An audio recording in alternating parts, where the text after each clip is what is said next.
Assalamualaikum warahmatullahi wabarakatuh. Selamat berjumpa kembali dengan kami, saya Buniyani dan juga Pak Priyatna, seorang diplomat senior yang kita sudah berapa kali nih Pak? Kita ngobrol-ngobrol. Enam ya, alhamdulillah. Mantan Pak, mantan diplomat. Kita diplomat. Jadi hari ini kita kembali lagi akan ngobrol ini untuk kita punya acara mengenai kira-kira bagaimana politik luar negeri dan juga diplomasi kita di tahun baru 2025 Pak. Silakan Pak Priyatna, kira-kira berikan kita insight, perspektif. Oke, terima kasih. Pak. Jadi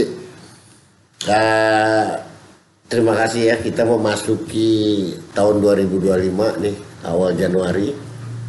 Biasanya di tanggal-tanggal minggu pertama Januari itu Kementerian Luar Negeri melaksanakan yang disebut pernyataan pers akhir tahun Menlu.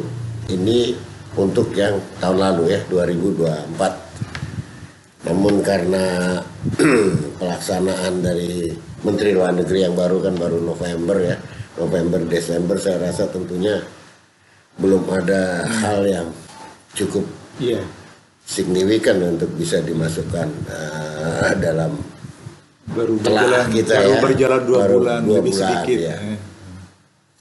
Namun di sini kita perlu melihat dari rangkaian itu ya, perjalanan diplomasi kita, pembuatan foreign policy makingnya, juga pelaksanaan diplomasi yang bebas, aktif ya kan. Dan ini bagaimana diejawantahkan, dijalankan secara sama dalam nuansa yang mungkin sedikit berbeda gaya, berbeda tone-nya, tapi spiritnya sama gitu, bebas, aktif, non-blok, tidak berpihak pada blok kiri, blok kanan, pada kekuatan besar ataupun kekuatan yang bertentangan untuk menghadapi dunia yang tidak menentu ini kan. Kita melihat di belahan ini, pasti laporan nanti di dalam pernyataan pers yang akan kita akan kupas minggu depan ya, setelah mereka ada. Nah, tapi saya lihat prediksi sebelumnya bahwa jadi ini memang acara tahunan. Ini tahunan, pernyataan akhir pernyataan Menteri Luar Negeri, akhir pernyataan pers Menteri Luar Negeri. Jadi yang diekspos adalah capaian Kementerian Luar Negeri selama kurun waktu 1 tahun terakhir. Itu tuh apa ya, dalam konteks multilateral seperti apa, dalam konteks regional seperti apa, konteks bilateralnya seperti apa capaiannya itu, dan termasuk juga perlindungan WNI-nya, berapa masalah besar yang bisa diatasi, ancaman hukuman mati yang bisa dibebaskan berapa, pokoknya perlindungan terhadap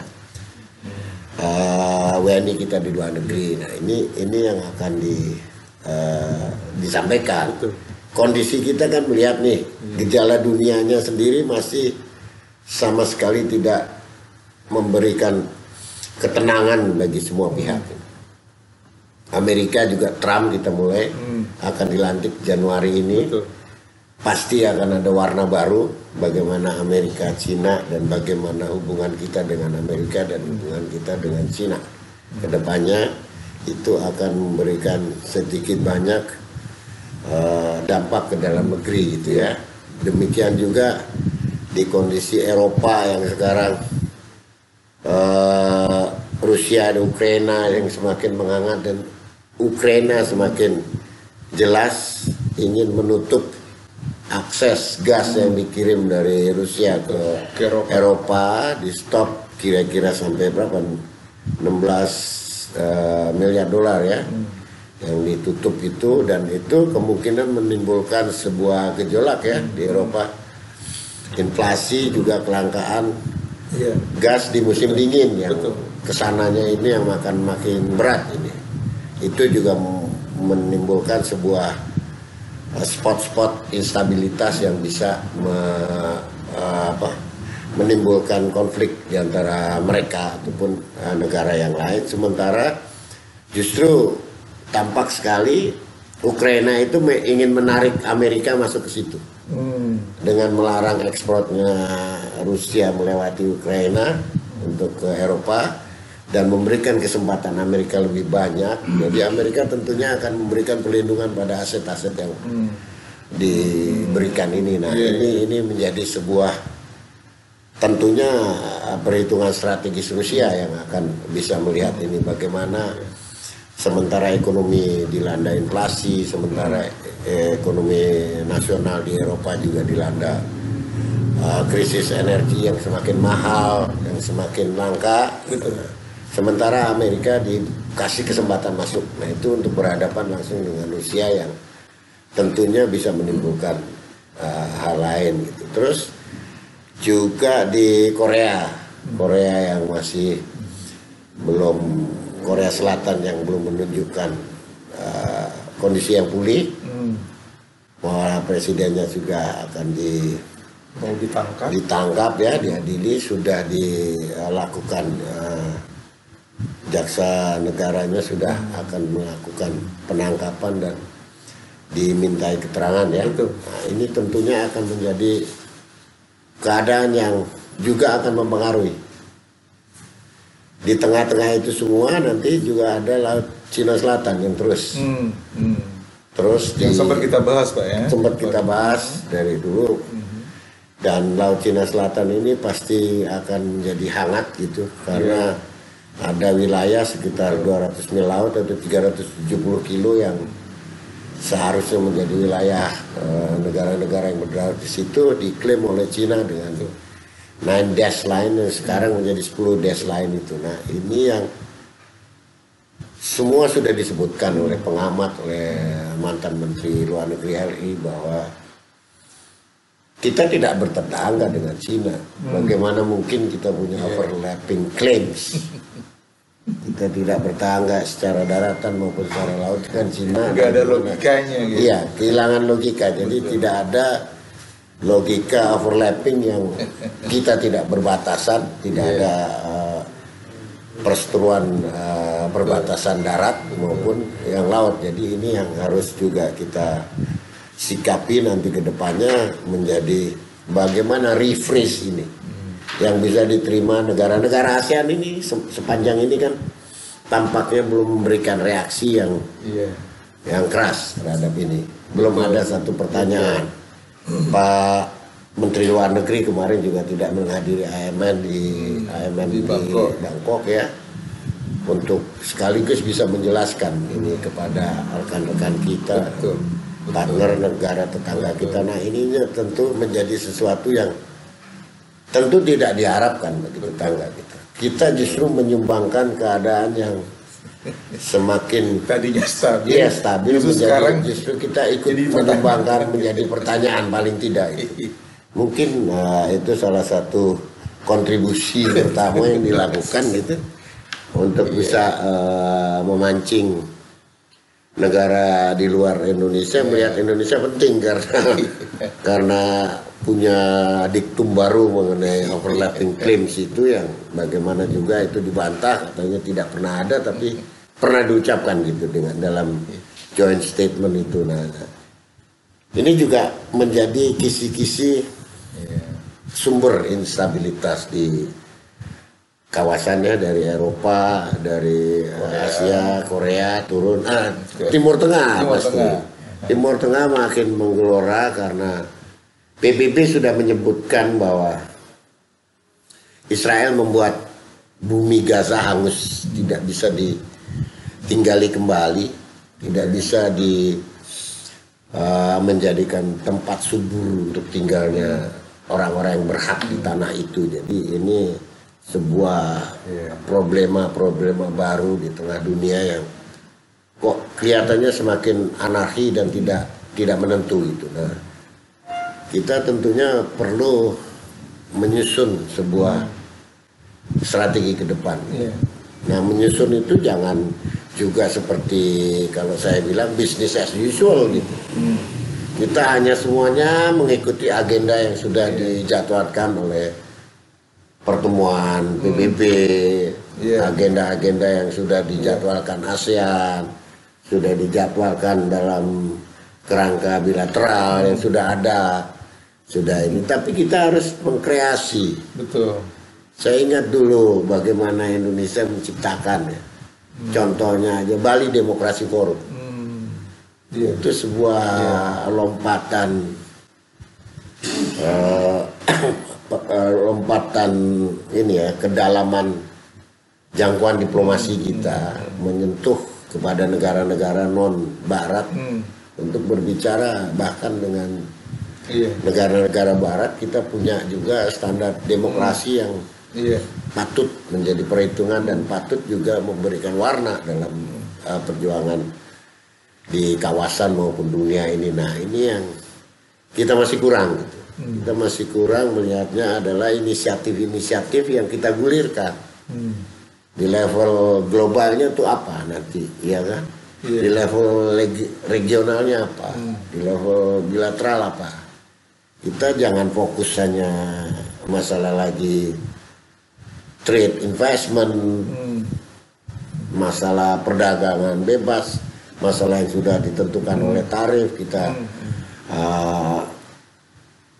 reformulasi dengan cara yang lain yang sebetulnya juga tidak mengubah keadaan itu secara lebih fundamental ya. Karena kan dunianya ini sekarang terus terang menjadi sudah jelas dalam platform yang liberal kapitalistik gitu. Jadi ya wacana ini yang tentunya kita harus menumpang ini, itu bagaimana kita bisa memperoleh keuntungan yang sebesar-besarnya di situasi yang sangat tidak menguntungkan ini kan. Situasinya menurut saya kurang menguntungkan gitu. Tapi kan tidak bisa namanya foreign policy, namanya diplomasi, menunggu semuanya dalam kondisi ideal beres dulu di dalam negeri baru kita melangkah keluar kan tidak ada sebuah negara yang oke, kita tangani dalam negeri, kita beresi dalam negeri sebagus mungkin untuk bisa tampil di luar dengan cita-cita yang lebih membumi atau lebih menggelinding gitu ya, diterima semuanya, tapi dalam negeri bagus baru bisa melangkah keluar. Menurut saya nggak begitu. Tidak ada kondisi ideal begitu. Kita selalu bergerak dalam situasi yang tidak ideal. Kemiskinan ada, tapi kita harus juga melakukan pembangunan. Pendidikan kurang, kita harus melakukan terobosan, mengundang orang asing untuk hadir, untuk membantu. Nah, kita juga bagaimana kita merespon terhadap negara lain sebagai tamu di rumah kita, dan bagaimana kita menjadi tamu di tempat orang itu. Kan sederhana saja menurut saya. Betul. Sederhana itu bahasanya, sederhana kita mengukirnya. Jadi sebetulnya kalau ditangani secara betul ya, ini juga bisa prospektif gitu. Tapi kan saya belum melihat gitu, mendekati 100 hari di 20 Januari ini belum ada sebuah guliran yang betul-betul spektakuler gitu loh, katakanlah spektakuler yang kita bisa trace back gitu loh. Oh ini langkah pertama gini, kedua begini, ketiga begini. Jadi masih di apa ya? Gak semacam kerangka besarnya. Iya, kerangka besarnya. Iya, betul. Ya itu yang saya bilang masih business as usual.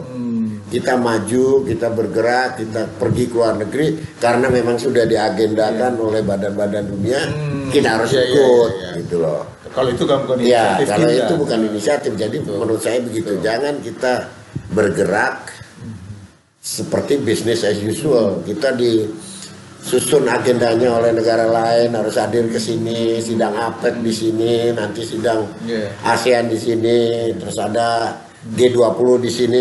Jadi itu yang agenda internasional yang mewajibkan kita menghadiri itu. Tapi kita harus menciptakan juga seperti dulu di beberapa tempat itu, Bali Demokrasi Forum misalnya, kita bisa hidup. Apalagi nih setelah ini nih, kan kemarin sudah menjadi tidak, it sounds agaknya tidak menjadi respon yang spektakuler ya di wilayah, tapi ini punya jejak Iya. Digital punya jejak historis yang mampu menyatukan gitu negara-negara. Nah ini kan sebuah dorongan yang besar. Nah terus kedua juga soal Timur Tengah. Publik mungkin merasakan selama ini pemerintah kita agaknya kurang bicara mengenai Gaza. Iya. Iya kan? Kita bicara hanya di jadwal sidang PBB. Sidang umum PBB karena kita bukan tidak menjadi anggota tidak tetap ataupun apa gitu. Jadi hanya jalur yang bisa dipakai adalah majelis umum tiap September.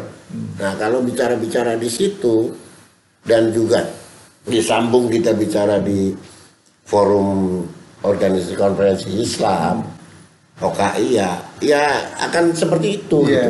Belum ada gelaran atau dorongan yang betul-betul membuat sebuah acara atau program yang kemudian kita yang ngeset agendanya, kita men-set yang sehingga kita punya national interest, lalu kita pakai acara itu, program itu untuk memajukan kita, untuk memajukan kita dan merangkul negara-negara Arab itu gitu. Nah, Pak Priyatna melihatnya kayak gimana sekarang, Pak? Pemerintah sekarang ini sudah sampai mana seandainya dalam kerangka itulah kalau kita membicarakan. Jadi saya juga tidak ingin terlalu prematur ya, terlalu awal ya. Tapi saya belum 100 hari ya. Belum 100 hari. Tapi saya bisa menduga, makanya saya tadi bilang, jangan doing business as usual.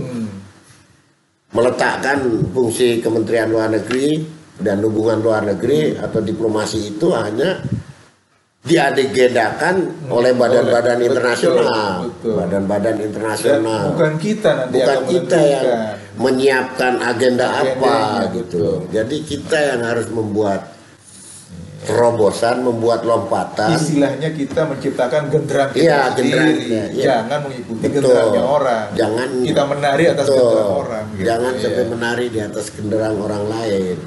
Ini yang saya rasa kurang sekali. Tampilan ini kita masih berkutat di soal personifikasi ya.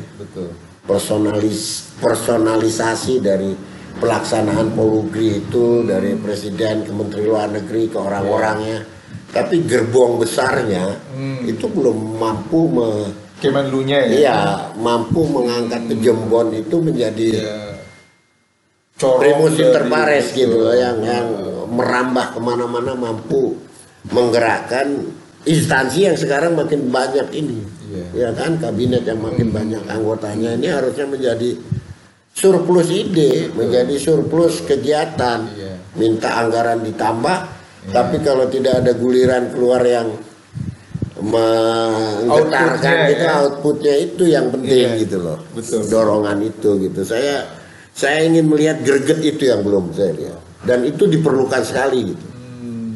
Bagaimana Singapura negara kecil bisa melontarkan banyak ide, bagaimana kemarin itu kita lihat di negara-negara yang misalnya di PBB yang menjadi penggagas untuk sebuah resolusi, itu kan menarik gitu. Bagaimana kita bisa menitipkan lewat mereka atau gimana caranya, tapi kita masuk punya ide baru gitu. Untuk melakukan misalnya terobosan mengenai gencatan senjata. Ini kan semuanya orang lain yang punya, Amerika punya, Israel punya, Qatar punya, Mesir punya, kita di luar itu. Lewat OKI pun tidak nyambung gitu. Jadi kita ada di luar gelanggang, ngerinya kita jangan sampai di luar gelanggang di dalam peta percaturan dunia ini gitu. Betul Pak. Sementara kita menginginkan banyak, omon-omon banyak, tapi sebetulnya ada di luar gelanggang itu. Kita nggak tahu caranya masuk untuk menentukan permainan kan. Betul. Kan? Ada disconnect gitu loh antara keinginan sama kemampuan yang kita punya gitu. Ini disconnect kan. Antara bagaimana menggulirkan keinginan kita seperti ini, kita ingin wujud perdamaian itu seperti apa gitu. Misalnya perdamaian Ukraina Rusia, kan perdamaian itu tidak mungkin dicapai Rusia oleh Ukraina gitu. Karena satu, interpretasi terhadap perdamaian yang Ukraina Rusia itu hanya dianggap oleh Barat, oleh Amerika akan ada perdamaian kalau Rusia kalah. Betul. Kalau Rusia menyerah, kalau Rusia menyerahkan kembali wilayah yang diduduki. Sementara kan itu bukan perdamaian. Amerika memasok terus senjatanya ke Ukraina dengan segala cara. Betul. Nah gitu juga di Timur Tengah gitu. Sekarang Amerika udah masuk, kirim pasukan, kirim senjata. Nah dunianya, petanya di Timur Tengah masih kekuasaannya sama. Palestina tidak ada yang membantu kecuali Houthi, kecuali Hezbollah, kecuali Iran yang membeli itu. Di luar itu kan semuanya hanya lewat forum PBB, yang Majelis Umum yang saya kemarin minggu lalu kita sampaikan. Betul. Bagaimana cara mengusir Israel dari Majelis Umum, gitu, dari PBB. Gitu. Majelis Umum misalnya kita bisa lakukan, nah itu. Itu pun kita tidak menggelindingkan itu. Jadi kita terlalu banyak, terlalu lama wait and see. Apa yang ditunggu, you see nothing juga gitu loh. Kedepannya tuh, see-nya tuh apa gitu loh. Apa yang dilihat, prospek ke depan yang mau diciptakan tuh apa, dan itu kan harus ditapaki. Bagaimana menggerakkan 130 perwakilan di luar negeri misalnya, termasuk 90 level kedutaan besar maupun konsulat jenderal misalnya, sisanya itu bagaimana mengefektifkan ini, mengefisienkan ini menjadi sebuah aset nasional gitu, yang benar-benar dengan segala ide yang kreatif gitu. Bukan hanya berpacu menghabiskan anggarannya gitu setiap tahun, jadi tanpa ada sebuah raihan yang spektakuler gitu kan, mestinya ada apa peninggalannya gitu. Kalau ngabisin duit tanpa ada peninggalan sih, ya semua bisa begitu, Pak. Kira-kira apa, Pak Priyatna, kira-kira Pak yang bisa dilakukan oleh pemerintah untuk yang baru gitu, ide-ide, inisiatif dari kita, program dari kita. Kalau dulu kan setelah kita merdeka gitu ya, Bung Karno bikin non-aligned movement kan, gerakan non-blok, GNB gitu. Nah itu kan kita jadi pemain benar. Bahkan itu ditulis di dalam buku-buku teks, mainstream, sejarah, mau belajar apa, itu sosiologi, ilmu politik, HI, itu tahun 55 itu udah dicatat oleh sejarah. Nah gitu loh Pak, kira-kira tahun 2024 itu gimana? Bisa menggelindingkan semangat anti kolonialisme itu misalnya pada zaman dan kita itu menjadi pemain di depan. Nah ini yang membutuhkan pemikiran strategis, keberanian lah, terbuka, membuka diri gitu.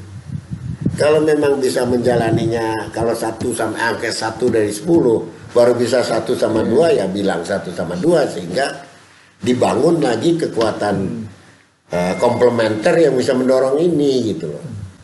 Kan di sini anggapnya semuanya udah selesai, orangnya sudah cukup, ahlinya sudah banyak, tapi produk kebijakan yang dibuatnya itu belum maksimal.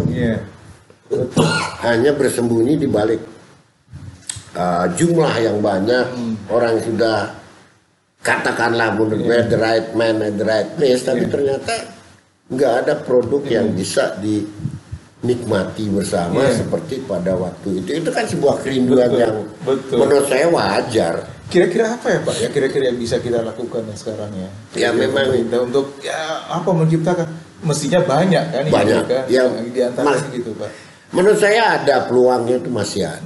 Peluangnya masih ada. Kemarin yang kita sudah bahas bagaimana caranya mendepak Israel keluar dari PBB. Kalau Indonesia masuk di sana, jadi namanya main playernya kan bisa. Gitu.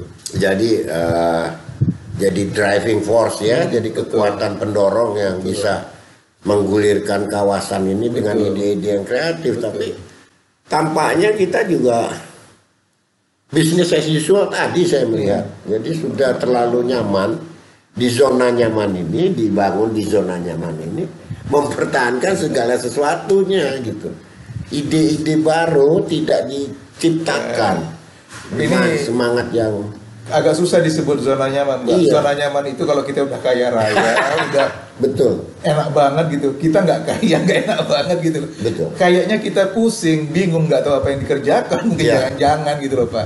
Jangan-jangan. Iya, kita melihat negara kita itu mau modelnya seperti apa sih? Cina majunya gitu ke dalam, maju keluarnya begitu secara ekonomi, atau mana rujukan reference kita Amerika Serikat, reference kita kayak apa? Jadi kita juga kehilangan reference ini. Kalau mau jujur ini kita kehilangan. Australia apanya yang mau seperti Australia, Kanada apanya yang mau seperti Kanada, Amerika seperti apa gitu. Jadi membentuk nation building kita ke depannya juga dalam konteks diplomasi dan foreign policy making itu yang agak. Oke Pak, ini yang satu tadi misalnya kita bisa jadi driving force untuk bagaimana kicking out Israel from United Nations gitu. Ada lagi nggak kira-kira Pak? Kira-kira apa? Dalam bidang ekonomi, budaya mungkin atau apa? Iya banyak, budaya pun banyak. Misalnya culture of ethics misalnya kan. Kita bisa menggelindingkan etika lingkungan yang lebih kuat, etika profesionalisme gitu loh. Jadi kita juga jangan berseberangan dengan pakem-pakem yang sudah ada gitu. Jadi keluar dari itu sehingga sama pecinta lingkungan. Pecinta lingkungan, HAM juga bagaimana kita masuk ke dalam roda penegakan HAM yang lebih kuat gitu misalnya. Waktu itu saya menyatakan kenapa kita tidak ingin meratifikasi Statuta Roma. Mengenai apa itu Pak? Mengenai pengadilan HAM internasional, mengadili pelanggaran HAM. Sehingga kita bisa dengan ini, beberapa kali ini meratifikasi ini, kita ikut menggugat Israel di ICJ atau ICC gitu. Kita punya standing ya? Ya ada standing, ada pegangan gitu. Begitu juga dengan konvensi genosida.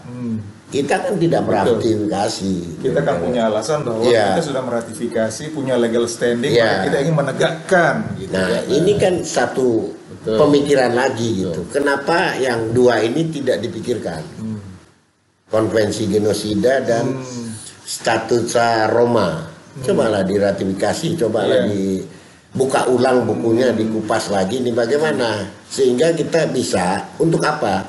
Untuk kita bisa tampil lebih aktif seperti 13 negara 14 negara yang lain yang bersama Afrika Selatan menggugat Israel di ICC dan ICJ gitu loh. Jadi ini yang menjadi penting. Oke Pak, kelihatannya udah cukup lama ya Pak ya. Jadi kita mungkin apa namanya sebagai closing Pak Play ini kira-kira gitu Pak, tahun 2025 ini kelihatannya apa hal-hal yang paling mungkin ya, nggak usah yang besar-besar dulu gitu, karena kita juga mengerti sebetulnya pemerintah baru berjalan gitu ya, yang kira-kira bisa menggelinding gitu, yang menunjukkan bahwa ini adalah program yang kira-kira akan menaikkan postur kita di dunia internasional, lalu memang kelihatannya memang itu menunjukkan bahwa kita itu berjuang untuk national interest kita, untuk memajukan kita punya foreign policies, kira-kira gitu. Kira-kira apa Pak? Kira-kira. Jadi menurut saya ada gerbangnya, ada pintunya, misalnya ASEAN. Kembali ke forum ASEAN, besarkanlah ASEAN. ASEAN ini menurut saya udah cukup lama kok di nomor 2 kan gitu. Kita lebih penting Indo-Pasifik, tapi ASEAN-nya sendiri seolah-olah bukan menjadi driving force di kekuatan Asia Pasifik yang bisa. Zaman Pak Harto kita jadi pemain. Betul. Padahal itu jelas.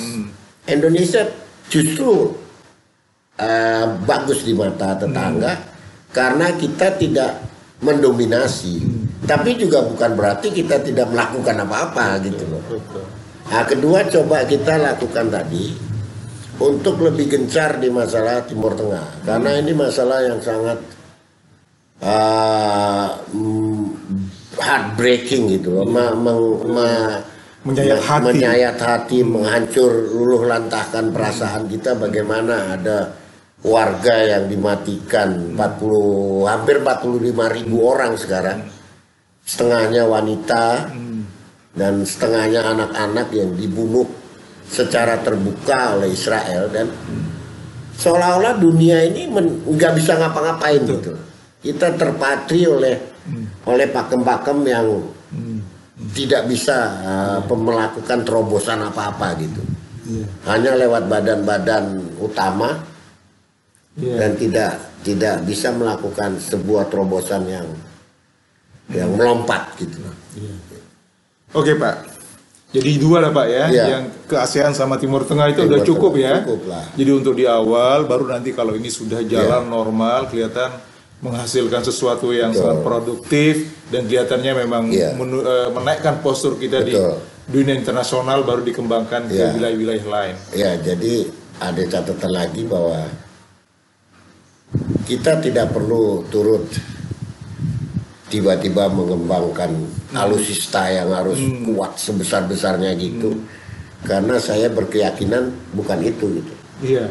Oke Pak, ini topik yang berbeda, nanti kita bicara tentang hard power ya. Ini kita soft power dulu ini melalui diplomasi. Baik para sahabat, ini kelihatannya lagi seru-serunya, kita lagi diskusi sama Pak Pley Priyatna. Insya Allah nanti kita akan lanjutkan pekan depan. Dan mudah-mudahan kita mendukung program politik luar negeri Indonesia yang akan mengutamakan kita punya kepentingan dalam negeri, sehingga postur Indonesia di luar negeri itu di tahun mendatang ini, di tahun 2025 semakin dikenal dan juga gitu ya, kita berperan lebih besar lah, kira-kira begitu. Punya jelajah dan capaian yang lebih konkret ya. Insya Allah. Baik para sahabat, juga para penonton KBA News, terutama panggung belakang, sampai bertemu pada kesempatan belakang. Assalamualaikum warahmatullahi wabarakatuh.